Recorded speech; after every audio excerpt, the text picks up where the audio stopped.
मित्रों, दुनिया के प्रत्येक मनुष्य की यही सोच है कि जो मनुष्य पुण्य कर्म करते हैं सिर्फ उन लोगों को ही स्वर्ग की प्राप्ति होती है तथा पापी नीच क्रूर लोगों को नरक में जाना पड़ता है। मित्रों, यहाँ पर आप गलत हैं। वो कैसे, मैं आपको एक कथा के माध्यम से बताता हूँ कि स्वर्ग में जाने का असली हकदार कौन होता है और वह कौन से कर्म हैं जिन्हें करने मात्र से प्रत्येक मनुष्य के सारे कष्ट और पाप नष्ट हो जाते हैं। मित्रों, चलिए मैं आपको एक पवित्र कथा सुनाता हूँ।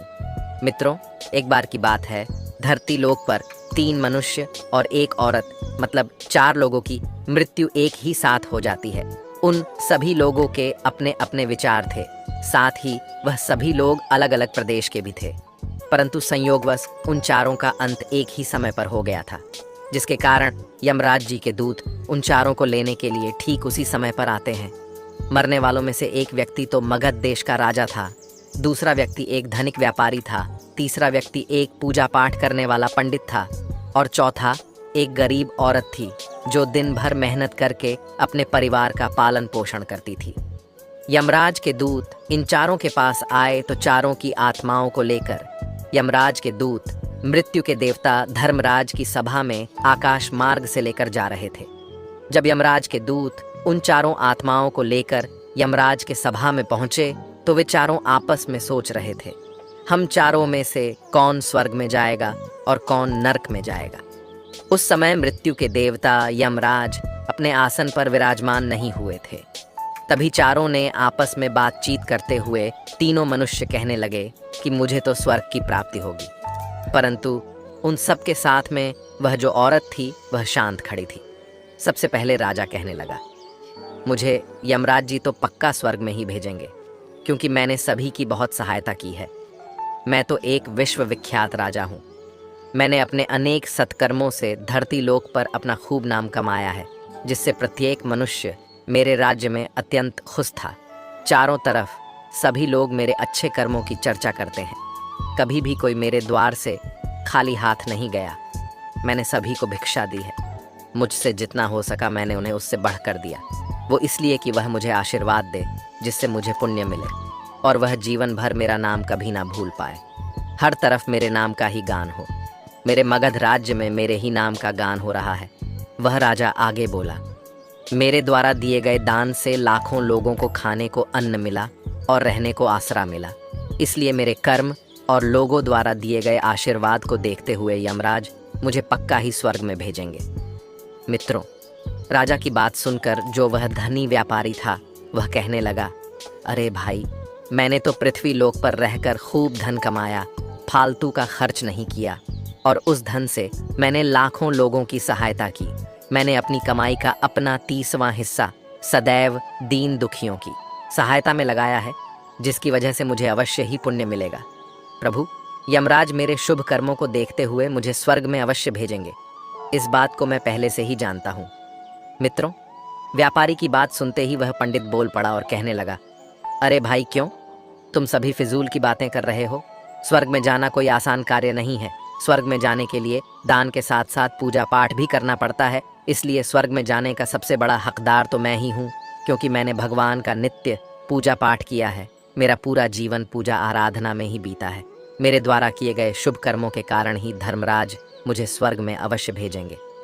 पंडित ने कहा, यह बात मैं अच्छी तरह से जानता हूँ। इस प्रकार तीनों ने अपनी अपनी बातें की और अपने अपने विचार सबके सामने रखे। फिर वह तीनों लोग उस चौथी औरत को देखने लगे जो मजदूरी करती थी। उन्होंने सोचा कि देखो, अब यह क्या कहती है, क्या इसने भी कोई अच्छा काम किया है या नहीं, या फिर इसका पूरा जीवन मजदूरी करते हुए दूसरों के अधीन रहते हुए ही बीता है। वह औरत उन सब की बातों को चुपचाप नीचे नजरें झुकाए खड़ी सुनती रही, परंतु वे तीनों अपनी ही प्रशंसा को बड़े गर्व के साथ करने में जुटे हुए थे। तभी यमराज अपने सारथी भैंसे पे बैठकर अपने साथी चित्रगुप्त के साथ दरबार में उपस्थित होते हैं। मित्रों, चित्रगुप्त के हाथों में एक मोटी सी किताब थी। उस किताब में समस्त प्राणियों के कर्मों का लेखा जोखा लिखा था। यमराज जी अब अपनी सवारी से उतरते हैं और अपने सोने के आसन पर विराजमान होते हैं और फिर चित्रगुप्त से उन चारों के पाप और पुण्य को देखने के लिए कहते हैं, चित्रगुप्त ने सबसे पहले मगध देश के राजा को अपने पास बुलाया और उससे कहने लगे, तुम तो धरती पर बड़े ही विख्यात राजा थे। तुमने अपने जीवन में कौन कौन से कर्म किए हैं तथा आपने जितने लोगों को दुख दिया है, जितने लोगों का भला किया है, मैं अपनी पुस्तक में देखकर यह फैसला करूंगा कि आप स्वर्ग में जाने के योग्य हैं भी या नहीं। तब वह राजा बड़े गर्व के साथ अपने कर्मों को बताते हुए कहता है कि हे चित्रगुप्त, मैं मगध देश जैसे बड़े राज्य का स्वामी था। मेरा राज्य बड़ा ही समृद्ध और खुशहाल था।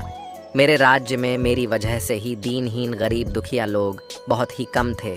सब मेरी छत्र छाया में रहते हुए बड़े आनंद के साथ जीवन यापन कर रहे थे।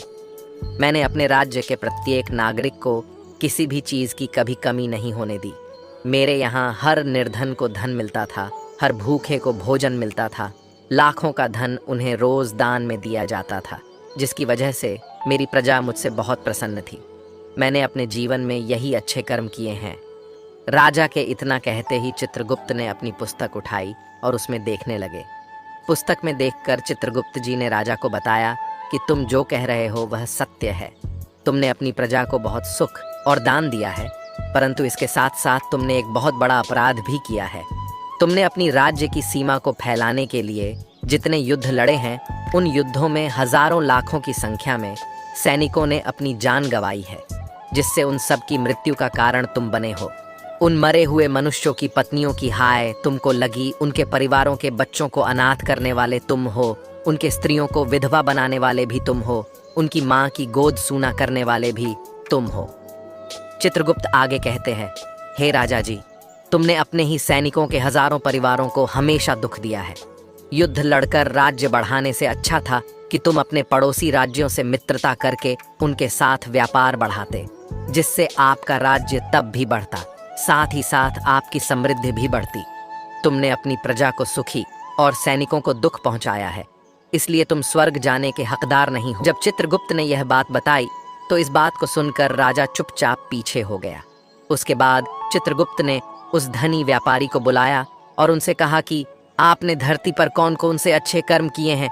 तब वह धनी व्यापारी कहता है, हे भगवन, मैंने पृथ्वी लोक पर जितना धन कमाया उसका 30वां भाग अच्छे कामों में लगाया। लाखों लोगों को भोजन कराया। मैंने उस धन को कई आश्रमों को दान दिया है। कई बेघर लोगों को मैंने धन दिया। मैंने उस धन से कई शहरों में मंदिरों का निर्माण करवाया है। उस धन से कई जगह पर धर्मशालाएं बनवाई हैं। वह धनी व्यापारी आगे कहता है कि यही मेरे जीवन के अच्छे कर्म हैं। व्यापारी की बात सुनने के बाद चित्रगुप्त जी ने पुनः अपनी पुस्तक खोली, जिसमें देखने के बाद चित्रगुप्त ने उस धनी आदमी से कहा कि देखो, तुमने जो जो कहा है वह सत्य है, परंतु तुमने धरती पर जो दान धर्म किया है उससे तुम्हारे पुण्य नहीं बढ़े, परंतु तुम्हारा पाप यह है कि तुमने धरती पर जो दान धर्म किया है उस पैसे को कमाने के लिए तुमने बहुत झूठ बोला है। तुमने हद से ज्यादा ठगी की है। तुमने कई चीजों में मिलावट करके बेचा है। नकली वस्तुओं को असली के दाम में बेचा है। कितने व्यापारियों का तुमने धंधा चौपट करवा के उनको रास्ते से हटाया है। तुम्हारे इन कर्मों से अनजाने में कितने लोग बीमार होकर मारे गए हैं। चित्रगुप्त आगे कहते हैं, न जाने कितनों ने तुम्हारी वजह से आत्महत्या कर ली। कितनों की मेहनत का पैसा तुम्हारे पास चला आया। उन सब लोगों की बद्दुआ तुमको लगी है। तुम्हारे जो पाप कर्म थे, वो तुमने जो कुछ भी अच्छा काम किया उसकी वजह से तुम्हारे पुण्य शून्य हो गए। यही कारण है कि तुम्हारा कोई पुण्य कर्म ना होने के कारण तुम स्वर्ग में जाने के योग्य नहीं हो। चित्रगुप्त की बात सुनकर वह धनी व्यापारी बड़ा उदास मन से पीछे हो गया। उसके बाद चित्रगुप्त जी ने पंडित जी को आगे बुलाया और उनसे कहने लगे, तुमने अपने जीवन में कौन से अच्छे कर्म किए हैं। तब उस पंडित ने कहा, हे भगवान, मेरा पुण्य यह है कि मैंने लाखों शिष्यों को ज्ञान दिया है, हजारों यज्ञों के अनुष्ठान को कराया है, लाखों मनुष्यों के घरों में पूजा पाठ कराया है। मैंने अपना दिन रात ईश्वर की आराधना में समर्पित कर दिया था। मैंने अपनी बुद्धि के चलते हजारों कन्याओं का विवाह कराया है। लाखों लोगों की आत्माओं की शांति के लिए पिंडदान श्राद्ध कराया है। मैंने अनगिनत लोगों का मार्गदर्शन किया है। पंडित कहता है, इससे ज्यादा शुभ कर्म और कौन सा हो सकता है। इसके तुरंत बाद चित्रगुप्त जी ने अपनी पुस्तक में देखकर उस पंडित से कहा कि हे पंडित जी, आपका कहना सत्य है। आपने वास्तव में हजारों लोगों को ज्ञान दिया है, लेकिन आपसे एक गलती हुई है। आपने स्वयं कभी भी उस ज्ञान पर अमल नहीं किया। आपने सैकड़ों यज्ञ पूजा अनुष्ठान कराए, परंतु आपने उन सबको कभी निस्वार्थ भाव से नहीं किया। तुम हमेशा से धन के लालची रहे हो, इसलिए तुम स्वर्ग में जाने के योग्य नहीं हो। अब वह पंडित भी उदास होकर पीछे हो गए। अब बची अकेली वो औरत, अब वह मजदूरी करने वाली औरत। यह सब देखकर बड़ी हैरान थी मित्रों। वह अपने मन में सोचने लगी कि अब तक वह जिनको इतना महान समझ रही थी, उनमें से कोई भी स्वर्ग के योग्य नहीं है, तो मैं कैसे स्वर्ग में जा सकती हूँ। मुझे तो स्वर्ग की कल्पना भी नहीं करनी चाहिए, क्योंकि ना तो मैंने कभी पूजा पाठ किया है और ना ही मैं दान करने लायक थी। इसका मतलब मैंने तो कभी कोई शुभ काम नहीं किया। मैं तो मेहनत मजदूरी करके सारे जीवन अपने परिवार का भरण पोषण करती रही। पति के मरने के बाद मेरी पुत्र और पुत्री के साथ मैंने अपनी सास की सेवा की है। वह औरत यह सब बातें सोच ही रही थी कि इतने में ही चित्रगुप्त ने उसे भी आने को कहा। जैसे ही वह औरत चित्रगुप्त के पास गई तो उसने पहले ही कह दिया कि हे भगवान, मैंने धरती पर एक गरीब दुखिया के घर में जन्म लिया था। दान हवन पूजा पाठ करने के मैं लायक ही नहीं थी, तो मैं शुभ कर्म कहाँ से करती। मैं तो अपने परिवार का पालन पोषण बड़ी मुश्किल से कर पाती थी। मैं जानती हूँ भगवान कि मैं स्वर्ग में जाने के योग्य नहीं हूँ। मैंने धरती पर भी नर्क भोगा है और आगे भी नर्क में ही जाने की मेरी हैसियत है। वह औरत आगे कहती है, किंतु हे प्रभु, मेरी एक इच्छा है। मैं स्वर्ग में तो नहीं जा पाऊंगी, लेकिन मैं एक बार स्वर्ग को अपनी आंखों से देखना चाहती हूँ। इससे अधिक मेरी कोई इच्छा नहीं है, क्योंकि मैंने ऐसा कोई कर्म नहीं किया है जो मुझे स्वर्ग में पहुँचा दे, क्योंकि मेरे पास उतना समय ही नहीं बचता था कि मैं लोगों की सेवा कर सकती। मैं अपनी सास की सेवा में परिपक्व रहती थी। मैंने लोगों को समय ना देकर वह समय मैंने अपने बूढ़े माँ बाप की सेवा में लगाया है। उनको भोजन खिलाती पिलाती थी, उनके वस्त्र बदलती थी। यही मेरी दिनचर्या थी। मुझे तो मंदिर में जाने का भी अवसर नहीं मिलता था। उस औरत की बात सुनकर चित्रगुप्त ने पुनः अपनी पुस्तक में देखकर पूछा, हे देवी, तुम ध्यान से सोचकर बताओ कि तुमने कभी तो कोई पुण्य कर्म किया होगा। तब औरत ने अपने पूरे जीवन के घटनाक्रम को याद किया और तब उसे याद आता है कि एक बार उसे बहुत तेज़ की भूख लगी थी। वह खाना खाने के लिए बैठी ही थी। इतने में वहाँ एक बहुत